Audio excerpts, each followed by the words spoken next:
আসসালামু আলাইকুম রাহমাতুল্লাহ। আসন্ন জাতীয় ত্রয়োদশ নির্বাচন, বিএনপি জামাতকে নিয়ে এবং হানা ভোটকে নিয়ে জাতীয় পার্টির চেয়ারম্যান জে.এম. কাদের বিস্ফোরক মন্তব্য করেছেন। চলুন শুনে আসি তিনি কি বলেছেন। আমাদের নেতাকর্মীদের এখনো 3 জন জেলের থেকে নির্বাচন করছে, তাদেরকে জামিন দেওয়া হচ্ছে না।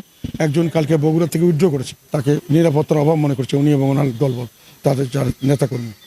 তো বিভিন্ন জায়গায় কিছুটা হচ্ছে, আর সবচেয়ে বেশি সহিংসতা হচ্ছে সরাসরি জামাত এবং বিএনপির মধ্যে বিভিন্ন জায়গায়। এবং কালকে আবার সরকারের সাথে কিছু মানুষ সহিংসতা শুরু করলো। এগুলো সব মিলে রাজনৈতিক পরিস্থিতি তো স্বাভাবিক নয়। পরিষ্কার বোঝা যাচ্ছে যে নির্বাচন পর্যন্ত যেতে যেতে এটা কি বাড়বে না কমবে, কোন পর্যায়ে যাবে এটা আমরা জানি না। না ভোট না দিলে দেশ ধ্বংস হয়ে যাবে। কেননা হানা ভোটের কোনো দরকার ছিল না। ওনারা যেটা করছেন এটা কেন করছেন ওনারা পরিষ্কার করেন নাই, যেটা ইনডাইরেক্টলি আমরা ওনাদের কথাবার্তায় বুঝতে পেরেছি। ওনারা দেশটাকে একটা নতুন ধরনের দেশ বানাতে চাচ্ছেন, সাম্প্রদায়িক উগ্রপন্থীদের দেশ। এবং কিছুটা হলো পাকিস্তানের সাথে যে আমাদের ৭১-এর স্বাধীনতার পরে যে আমরা একটা দেশ হয়েছিল সেটার বিপরীতে আবার ৭১-এর পূর্বের পাকিস্তান আমলের রাজনীতি, এটাই তারা এখানে চালু করতে চাচ্ছেন।